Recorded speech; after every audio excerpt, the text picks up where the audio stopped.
Há 200 anos, em 5 de maio de 1821, morria exilado na ilha de Santa Helena Napoleão Bonaparte, imperador francês que mudou a história da Europa e até mesmo a história aqui do nosso Brasil. Bem-vindos a mais um vídeo do canal, onde vamos ver um pouco da vida e conquistas de Napoleão, sua chegada ao trono francês e morte no exílio. Tudo isso depois da vinheta.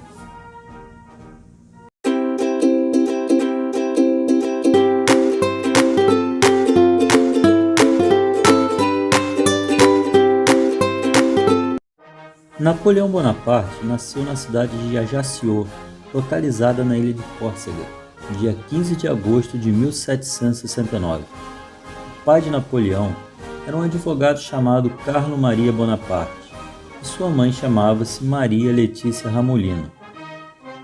Os pais de Napoleão eram descendentes de famílias nobres da Itália, pois a ilha da Córcega pertenceu à Itália até o ano de 1768. As origens italianas da família de Napoleão fez com que seu nome, a princípio, fosse grafado como Napoleone di Buonaparte. Mas para facilitar sua assimilação na sociedade francesa, anos depois Napoleão adotou a forma francesa de escrever, Napoléon Bonaparte. A posição social da família de Napoleão permitiu que ele tivesse acesso a uma boa educação, sendo matriculado inicialmente em uma escola religiosa e posteriormente tendo ingressado em um colégio militar em Brienne-le-Château. Em 1784, ingressou na Escola Real Militar de Paris, onde começou sua carreira, e aos 16 anos de idade já era subtenente de artilharia. Devido à disciplina militar, se posicionou inicialmente fiel à monarquia e contra a Revolução Francesa, mas devido a várias deserções em suas tropas, acabou mudando de lado e entrando para o clube jacobino no final de 1791. Em 1793, na retomada de Toulon, que havia se revoltado contra o governo de Robespierre, Napoleão assume o comando após o comandante da artilharia local ter sido ferido, e aos 24 anos de idade foi nomeado general de brigada após a derrota dos revoltosos. Em 1794, os jacobinos são removidos do poder, Napoleão é preso, mas solto logo depois, devido à necessidade no novo governo de experientes comandantes nas campanhas militares, a serem travadas principalmente no Egito e em todo o norte da África.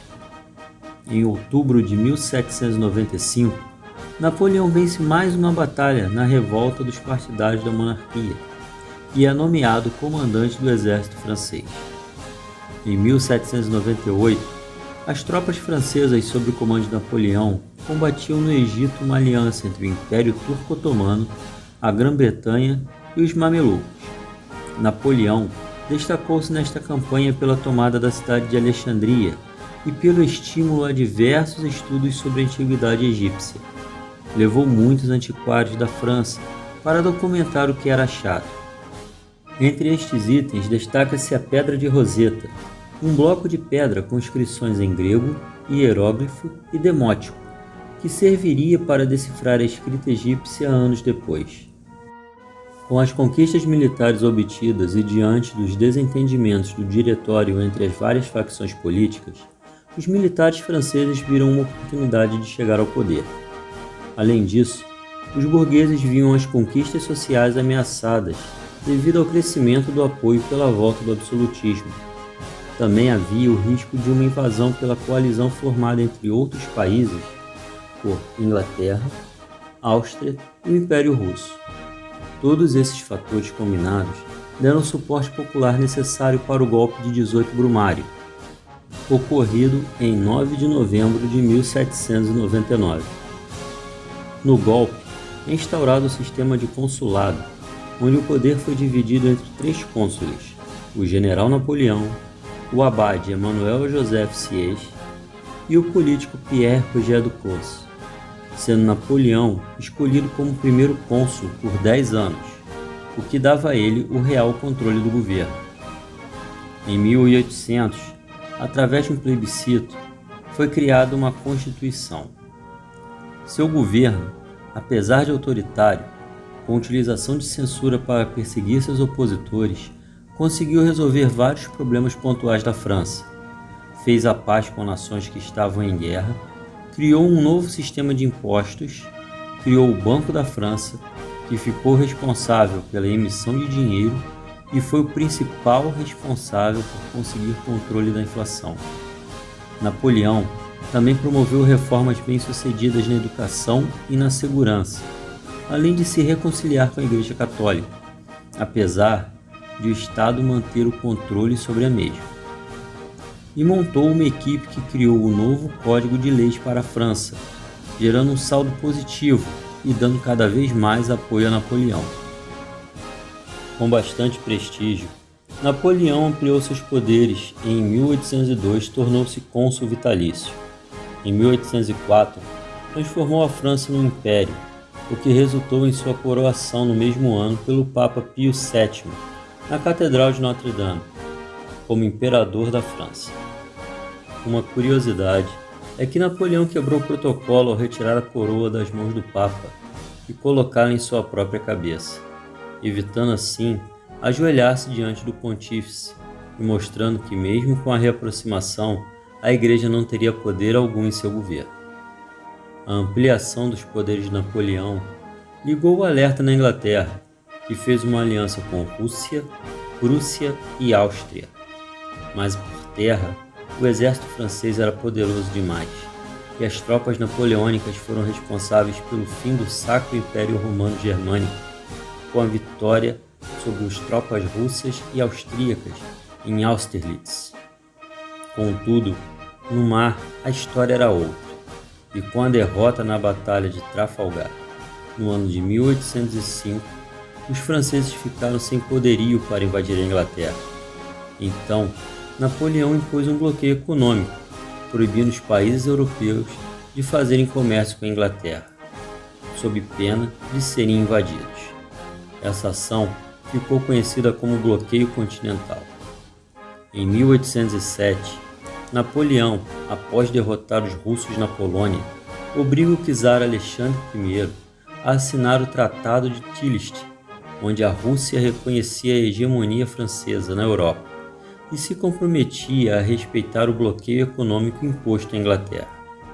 No mesmo ano, no outro extremo europeu, Portugal, onde o governo do príncipe Dom João fazia um jogo duplo, oficialmente apoiando o bloqueio e secretamente recebendo os produtos e navios ingleses em seus portos, é invadido por Napoleão e a corte é forçada a fugir para o Brasil, fato que mudou os rumos da colonização de nosso território e o curso da nossa história.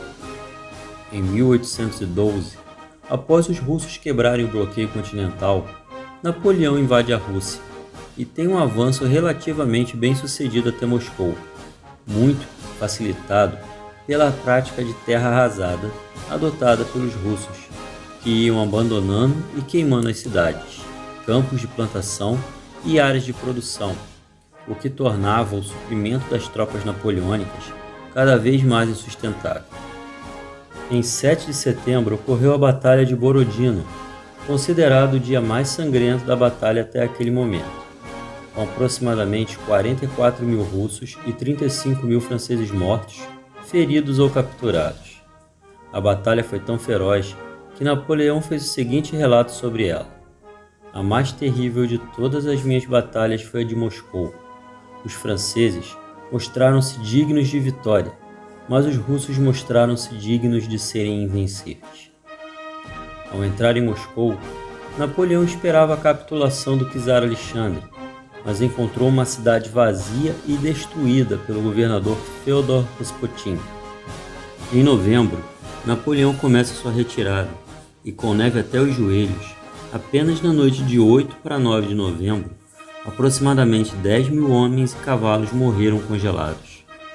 Quando finalmente conseguiu atravessar o rio Berezina, o grande armé havia perdido 380 mil homens e 100 mil tinham sido feitos prisioneiros, restando apenas 27 mil soldados. Napoleão abandonou as tropas, retornando a Paris para reforçar suas defesas contra os avanços russos e proteger sua posição como imperador. Após a derrota na Rússia, uma nova coalizão se formou contra Napoleão, com Áustria, Suécia, Rússia, Grã-Bretanha, Espanha e Portugal. Napoleão impôs várias derrotas a esta coalizão que culminaram na Batalha de Dresden, em agosto de 1813. Mas mesmo com estes sucessos, o exército francês perdeu a Batalha de Leipzig para uma força com o dobro do seu tamanho. Esta batalha foi de longe a maior de todas as guerras napoleônicas, quando após 5 dias de confronto nos campos de batalha ao redor de Leipzig, quase 100.000 pessoas perderam a vida, o que a tornou a maior batalha da humanidade até aquele momento. Após a recusa de acordos de paz feitos pelos aliados, Napoleão vê seus exércitos reduzidos a 70.000 soldados e pouquíssima cavalaria, cercados pelos britânicos ao sul e outras forças da coalizão vindos dos estados alemães. E apesar de vitórias seguidas nas batalhas de Chateaubriand, Montmirail, Château-Thierry e Valchamps, durante a campanha conhecida como Campanha dos 6 Dias, Napoleão não conseguiu virar a maré da guerra.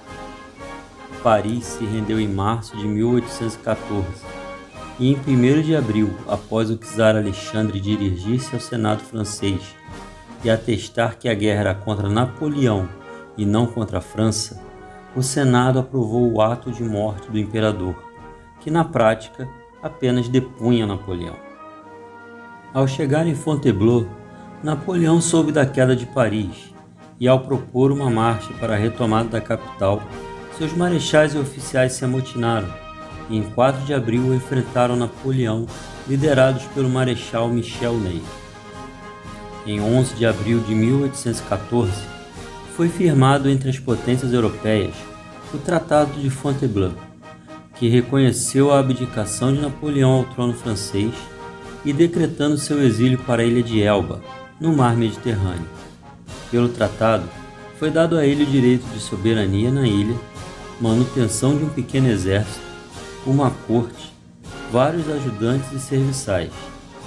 Além dos termos do exílio, o tratado restaurava a monarquia francesa, entregando o trono a Luís XVIII, herdeiro da Casa de Bourbon e descendente direto de Luís XV. No dia 26 de fevereiro de 1815, após menos de um ano, Napoleão foge do exílio e retorna ao território francês com 700 homens, desembarcando em Golfe-Juan e iniciando sua jornada para o norte. O 5º Regimento, sob o comando do Marechal Ney, foi enviado para interceptar Napoleão. E em 7 de março de 1815, quando o regimento se deparou com a pequena tropa napoleônica, o imperador se aproximou sozinho do regimento e, quando estava ao alcance dos tiros, desmontou e gritou para os soldados: "Aqui estou! Matem seu imperador se desejarem." E os soldados responderam rapidamente: "Viva o imperador!" Marechal Ney, que havia prometido ao rei retornar a Paris com Napoleão em uma gaiola, beija a mão do imperador e marcha ao seu lado rumo à capital. Sem apoio político, o impopular Luís XVIII foge para a Bélgica e em 13 de março o Congresso de Viena declara Napoleão um fora da lei e 4 dias depois a Grã-Bretanha, a Rússia, a Áustria e a Prússia prometem colocar 150.000 homens em campo para pôr fim ao seu domínio. Em 20 de abril, Napoleão chega a Paris e dá início ao período conhecido como 100 dias. No início de junho, com 200.000 homens à sua disposição, Napoleão decide tomar a ofensiva e marcha contra 2 exércitos da coalizão, comandados pelo Duque de Wellington e pelo príncipe prussiano Blücher, na Batalha de Waterloo, em 1º de junho de 1815. Na batalha, Wellington resiste às investidas francesas e os faz recuar. Nesse momento, o príncipe Blücher ataca o flanco direito de Napoleão, decretando a vitória na batalha. Ao retornar a Paris, Napoleão descobre não ter mais apoio tanto político quanto popular, e percebendo que não conseguiria mais se manter, acabou abdicando em favor de seu filho. Ao saber das ordens para as tropas prussianas capturá-lo vivo ou morto, ele foge para Rochefort, com a intenção de fugir para os Estados Unidos. Mas os portos bloqueados, no dia 15 de julho de 1815, ele acaba se rendendo ao capitão Frederick Maitland, no HMS Bellerophon. Em dezembro de 1815, Napoleão foi transferido para a ilha de Santa Helena, localizada a 1.870 km da costa oeste da África. Os britânicos também tomaram a precaução de enviar uma guarnição para a desabitada ilha de Ascensão, que fica entre Santa Helena e a Europa. Napoleão ficou na Longwood House, um local úmido e varrido por um vento doentio. A escolha do local levou a insinuações de que a Inglaterra queria acelerar a sua morte. A rotina monótona da ilha foi aos poucos minando o ânimo de Napoleão, que, apesar dos cuidados de seu médico, começou a ter sua saúde deteriorada a cada ano que passava, e em 5 de maio de 1821 veio a falecer. Mas essa ainda não foi o final da história do imperador. Hudson Lowe, que era responsável pela custódia de Napoleão, não autorizou que seu último desejo fosse aceito. Ele havia pedido para ser enterrado às margens do rio Sena, mas Lowe ordenou que ele fosse enterrado em Santa Helena, no Vale dos Salgueiros. O gesto mostra o tamanho do ressentimento e ódio dos britânicos para com Napoleão. Apenas em 1840, 19 anos após a sua morte, o rei da França, Luís Felipe I, conhecido como Rei Burguês, conseguiu permissão dos britânicos para repatriar os restos mortais de Napoleão.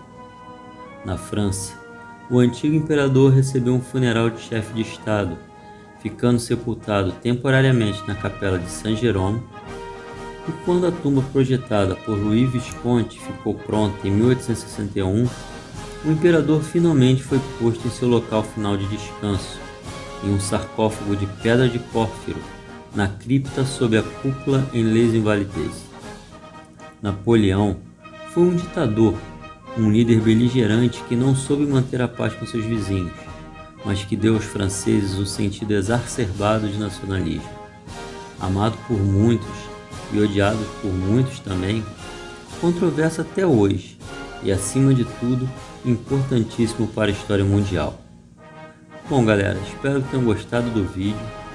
Não deixem de deixar o seu like, se inscrever no canal e deixar um comentário. E aqui do lado tem os vídeos sugeridos pelo YouTube e a nossa última postagem. Um forte abraço e até a próxima!